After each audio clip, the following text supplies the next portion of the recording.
Aaron, and welcome back to another episode of Cars Heroes. And today let's learn a new word and its meaning and how to use that word in a sentence in your writing and talking. The word is gleam. Gleam means shine brightly. As you can see in the picture, those stars are shiny and twinkling.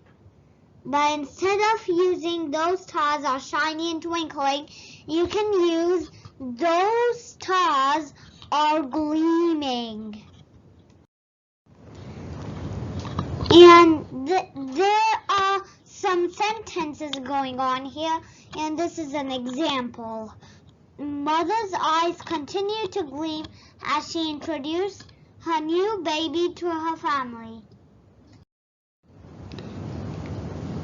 The stars will appear gleaming whenever the fairies performs magic.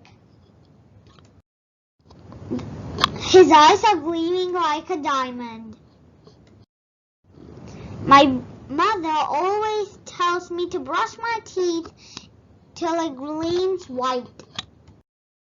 Read more books, guys. You may find some interesting words and use these words in your writing, talking to make it more special.